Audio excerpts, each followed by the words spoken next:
changer. At dahil na-stuck to, no? Kung gaano ba katagal, pag natambak yung motor, masisira.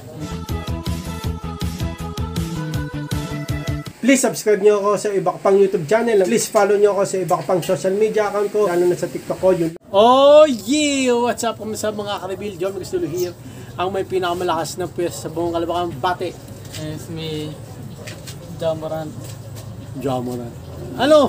Sige ba niya talagang sakit? At yun na nga mga ka-reveal. Okay, nagbakasyon at pumunta ako ng hospital. Nagbantay ako. Medyo na-stuck tong Honda Click 125 version T, the ultimate game changer. At dahil na-stuck to, no, mga ka-reveal, pag-uusapan natin. Testing na din natin. Kung gaano ba katagal, pag natambak yung motor, masisira. Yun ang mga pag-uusapan natin. Nagtanong kasi ako sa kaibigan ko na mekaniko. Okay, at may ano pa tayo, babasahin na kay ka-reveal. Gawin natin yun agad-agad. Let's go! Saka muna natin yung binasa natin nakaraan kay ka-reveal na black. Inalis niya yung yung click na decals. Yung medyo panis. Oh, yan. Papakita natin. Hindi, pakita na lang natin sa screen. Turo mo. Yan, ang ganda no mga ka-reveal. Okay, tapos may sinabi si ka-reveal. Teka. Salamat ka-reveal. Na-inspired ako sa Honda Click version 3. Ang tiyaga mo ka-reveal sa parking mo. Okay, masabi dyan, ang tiyaga raw sa parking. Ganun talaga mga ka-reveal. Magtsatsaga-tsaga talaga tayo kung anong meron tayo. Katulad nito, meron lang tayong ganitong parking. Masikip, pero ito lang meron tayo. Kaya kailangan natin magtyaga para umangat ang ating buhay. Tsaka, kailangan natin maging komportable dito kasi ito nga lang yung meron tayo. At least meron. At least meron. Kesa wala. Mas mahirap yung walang parkingan, di ba? Labas-labas lang. Oo, labas-labas lang. Sa labas ng motor, mayroong risk na manakaw pa. Tama. Buti nga dito. Tsaka mahuli. Buti nga nandito lang siya eh. Chill-chill lang. Yun nga lang. Na-stuck. Masikip. Masikip. Masikip dito mga ka-reveal dito. Tapos meron pang nakaharang. Nakabara. Pero good sa ngayon, kailangan natin pagtsagaan para sa Honda Click 125 version T, the ultimate game changer. Yan. Mabilisan. Sabi ni ka-reveal, pareho tayo ka-reveal. Pati sa dinadaanan mo ngayon sa father mo, ka-reveal, same din sa pinagdaanan ko. Ganyan din nangyari sa father ko. Naka 4 times ICU na pinagdaanan ng father ko dahil din sa puso. Yung financial struggles, ka-reveal. Pero dasal-dasal at nahaluan natin ng tiyaga at sipag makakabawi. Yeah. What is your thoughts, masabi? Ayun mga ka-reveal. Alam mo magkano gastos? Magkano? 1.4 million sa father niya. Tingnan mo. Basahin mo, sige. Basahin muna natin to. Magkonektado ata to eh. Konektado talaga yan. Hindi talaga part ng option ko yung Honda Click version 3 ka-reveal. Aminado ako na maganda yung Honda Click. Pero dahil masyadong common, ayaw ko na. Go sana ako sa Honda Winner X or Honda CBR 150. Pero dahil nga sa condition ng father ko, humigit kumulang 1.4 million na nagagastos para lang gumaling condition ng father ko. Yung ka-reveal, magaling na ba father mo ka-reveal? Ayun, meron dyan din. Ito sabi ni ka-reveal, magaling-galing na father ko ka-reveal. Nagme-maintenance na nakaka-trauma every time na sinakay namin siya sa ambulansya. Madalas na ang gabing-gabi na makakatakot. Okay. Yun ka-reveal, yun nga, tsaga-tsaga lang. Agree ako sa lahat ng sinabi ko mo. At saka na-feel bad din ako kasi sa father mo, mahirap para sa kanya yun, yung pinagdaanan niya sa puso, ICU yun. So, mahirap din para sa inyo as a family na gumastos ng 1.4 million para sa father mo. Kaya ka-reveal, dasal-dasal lang tayo, trust lahat ng tiwala natin, ipunta natin kay God kasi siya ang mismong tutulong sa atin. Maniwala tayo sa kasabihan ni God na maniwala rin tayo sa kung anong plano niyang gawin sa buhay natin. Magdasal-dasal lang tayo, ka-reveal, kung anong problema nyo, isabihin nyo kay God. At yun nga, tsaga-tsaga. God will provide. God will provide. Maging masipag palagi, mga ka-reveal. And yun nga, sa father mo, masaya akong magaling na. Alam ko naman, masaya ka rin, ka-reveal, masaya yung family mo. Kaya yun. Tapos sinabi niya, hindi pala... Pinaparamdam ko rin yung happiness ko sa inyo, ka-reveal. Hindi pala Honda Click gusto niya, kasi common na eh. Common na masyado yung Honda Click. Kahit lumabas ka dyan, mga ka-reveal, 500 na Honda Click, tas iisang Mio. Pero dahil sa nangyari sa father niya, ito na lang nabili niya. mas malaga kasi ang buhay. Kesa sa mga ibang bagay. Tama. Tama yun. Mas malaga talaga buhay ng isang tao kaysa anumang bagay. Kahit itanong mo pa yan sa pagong mga ka-reveal, ganun pa rin. Kahit kahit sino, mas pipiliin ang buhay ng tao kaya sa anumang bagay. Tama yun. Oo, tama yun. Basta gumaling lang. Basta gumaling lang ang natin, family, kapamilya. Yung nga, katulad kay Lolo, ganun, binantayan namin. 6 digit din yun. Oo, sinakripisyo namin lahat. Sinakripisyo yung oras namin, sinakripisyo yung... Ako laging puyat Oo, eh. laging pwet si Papa, sinakripisyo niya yung sleep niya para lang mabantayan si Lola. Nag-straight pa ako doon. Ha? Nag-straight, di ba? Nabagyo ako doon eh. Oo, nabagyo si Papa doon. Basta sinakripisyo para lang sa buhay ni Lolo na gumaling. Gumaling, oo. Okay, yun nga, pray palagi tayo, maging matyaga, Tama. sipag, at matatag. At huwag matatakot sa mga problema, harapin natin yan at magdasal, humingi ng tulong kay God. Pag tayo nahihirapan, huwag tayo susuko. And wag, it's okay to take a rest, but it's not okay to give up. Okay. At yun na mga Karibil, babasahin ko lang ulit sinabi ni Karibil ha. Si Karibil na pala to. Hindi ko nakuha. Basta nagigod din sa screen. Salamat Karibil, na-inspired ako sa Honda Click Beauty. Ang tsaga mo Karibil sa parking mo. Okay, gaya ng sabi ni Nathan. Etong parking namin sa tutusin talagang pinagtsatsagaan namin. Ang hirap Ang hirap siya ilabas at ipasok. Maskip. Bukod doon may nakaharang pa. Siyempre hindi kami basta-basta makapalabas. Siyempre hindi naman basta-basta may nakaharang. Hindi rin kami makapasok basta-basta rin. Yun, doble hirap. Pero tinatsagaan namin kasi kaysa sa walang parking, kasi gaya ng sa kaibigan ko, wala silang parking, nanakaw. Pero okay na dito, no? Ayan. Tapos, parehas kami ni Karibil, napagdaanan niya yung pinagdadaanan namin ngayon sa papa ko. Na, yun, nagkasakit, no, mga Karibil. 4 times nasa ICU, mas maano yung kay Karibil. Nag-ICU yung papa niya, ako rin. Ganon din, nag-emergency rin sa papa ko ng mga financial struggles. Yan, ganun din naranasan ko. Dasal. Okay, dasal lang at tiyaga. Yan, tama rin si Karibil. Ako nagdadasal talaga ako, nagtsatsaga.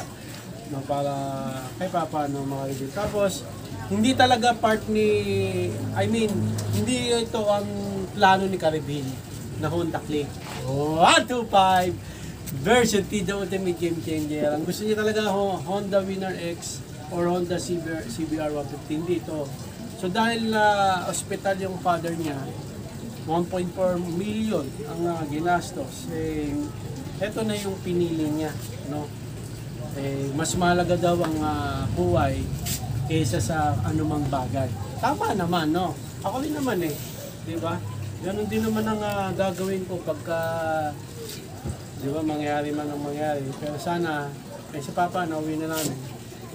Pero lilipat pa namin sa General Hospital, Quezon City. Sana magtuloy-tuloy na yung niya, paggaling niya, no, siyempre mas importante yung buhay, no. Yun. Tapos, kamusta yung father ni Karibil? Okay, magaling na yung father ni Karibil. Yan, thank you. Thanks to God. Magaling yung father ni Karibil. Ako rin, papasalamat ako kay Lord God na gumagaling na si Papa Karibil. Okay, ito yung motor ni Karibil, oh. Yan. Okay mga Karibil, pag na tambak yung motor hindi ginagamit, gaano siya katagal para masira? Okay, tinanong ko doon sa mekanikong kung kakilala or kaibigan, okay, kaibigan pala. 6 months, no? Kailangan, kasi yung oil, napapanis. Hindi na papalitan. Oo, kailangan mo palitan yan. Tapos yung gas din daw, ganun din. Tapos yung battery daw malolobat. Kaya kailangan Panda rin. at least painitin mga kahit 5 minutes, 10 minutes. Araw-araw. Oo. Kung di man araw-araw, siguro every other day. Tayo hindi na paanda ng isang buwan. Ay, hindi. Mga 3 week. Mga 2 weeks lang. Oo. Sabi ko sa akin kasi 2 linggo di ko na paandar kasi bantay ako sa ospital. Sabi niya, baka nabawasan ng yung battery. Kaya ngayon, mga Karibil, paanda rin natin para maano siya. Kaya pinapainit para yung oil, umano sa makina, similculate. Di ba? Kasi pag nakatambak lang, sisira. No? Ganun ang yung gamit naman Pagka gamit kasi, lahat yan hindi nagagamit. Hindi siya na para sa tao. Sige, gamuno lang yung tao. Nakahiga. sigurado magkakaroon ng problema.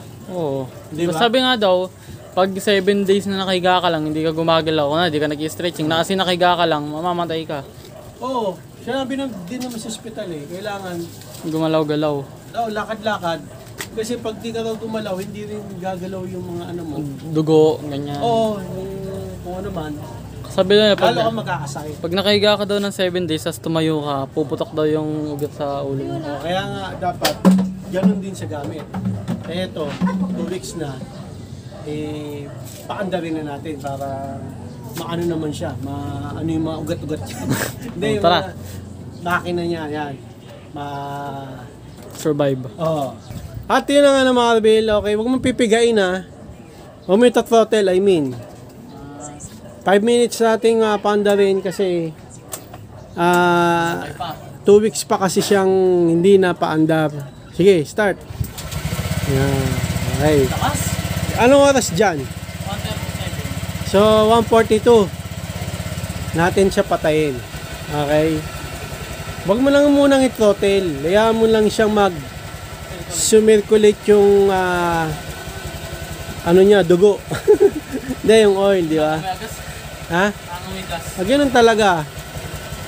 Okay, tiyaga-tiyaga lang sa sa mga katabi natin. Pasensya na. Kailangan kasi naming i-practice, no? I-open yung makina para sa totoo lang kahapon binuksan ko yan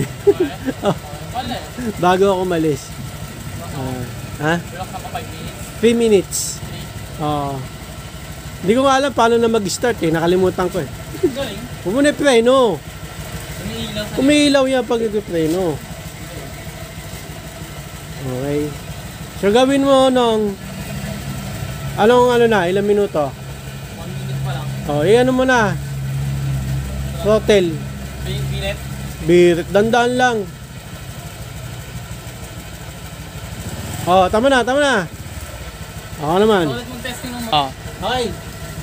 Tinetestingan namin yung motor. Tama ba yung testing? Hindi, inopen namin para yung battery daw kasi nadi-discharge din pala daw pagka hindi ginagamit. Kaya hanggat maaari, araw-araw, kung di nyo magagamit, painitin nyo at least 5 hours. 50 minutes. 5 minutes. Hindi, 5 minutes. Para, ang isa is tao Kasi pag yung tao nakahiga lang, ulitin ko lang siyempre, magkakaproblema. Isang araw nakahiga ka, pero lang kung may sakit ka. Di ba? No choice kasi kung may sakit ka talaga, kailangan mabiga. Pero kahit kung may sakit, pinapaupo Di ba? Tapos, binubuhat sa wheelchair, pinapasyal. Ito, yung motor hindi mo hindi mo nagamit.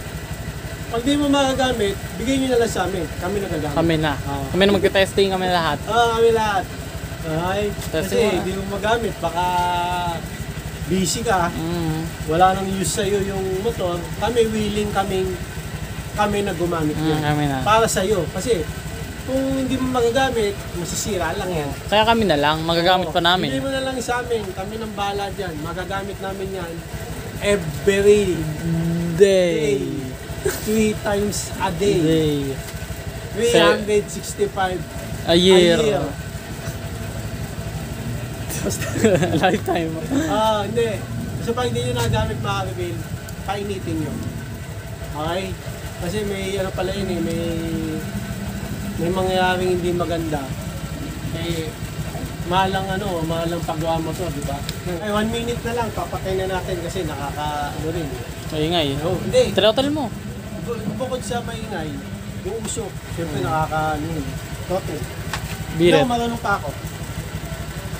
Kahapon, di ba i-start ko ito, pinindot ko. Signal light. Signal light. Pero paano ba ito buksan? Makalimutan na ganun. Nakalimutan ko na kasi si Ann, ninatid ko noon, July, basta magto 2 weeks na. Nagbantay pa sa hospital, kaya ayun. Ano nga nila bakasyon Si Nathan, bukas. Bakasyon din. Sa Lunes. Sa Lunes. Pasukan na. 1 minute, papatay na natin. Okay na. At least umikot na yung kung ano man iikot. At saka yung battery niya, na-recharge. Diba? At saka nagising siya, uy. Okay pa pala ako. Kala ko wala na eh. No, kasi nakatulog siya eh. Nagising, di ba? Ayan. Okay na. So, 5 minutes na. So, yun lang na mga reveal. Pag natambak yung motor, gaano siya katagal na natambak bago siya masira? 6 months. Comment nyo na lang yan. Mga ka-reveal, pag natambak yung motor, no, mga ka-reveal, motor, gaano siya katagal bago masira? Okay, sabi ng kaibigan ko, 6 months, okay lang yung matambak. Pero, wag naman yung tambak na tambak. Ibig sabihin, Nilagay na sa bodega. hindi, ibig ko sabihin yung hindi mo man lang pinapainit, di ba? Hindi mo ino-open. Yun talaga, masisira na yun. Okay? Yung, Sinayang kasi na yung naman oil, napapanis yun. Yung gas, ganun din. Tapos yung battery, nadi-discharge. Di ba? Sabi mo nang, sabi mo? Parang chili oil lang yan. Pag na-stock, Parang panis, chili oil. chili oil?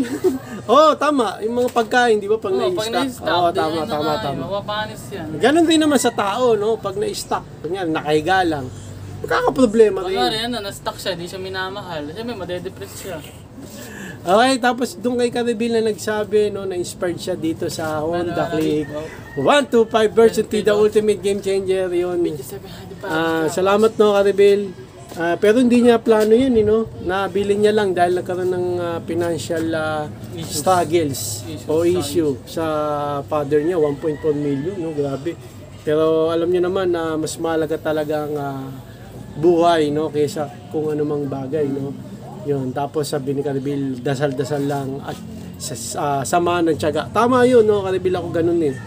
Nagdadasal ako, tapos sinasamahan ko rin ng tiyaga. Okay? So, yun lang na mga Caribil, sagutin nyo na lang yung tanong na, Ha?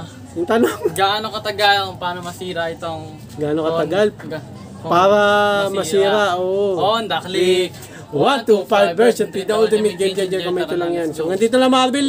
Maraming salamat sa panonood. Please like, comment, please share, please subscribe, click yung bell button. Kami may Reagan para updated kayo pag may bago upload time video ko sa muli mga Caribil. God bless, ingat po sila at bye. Oh yeah.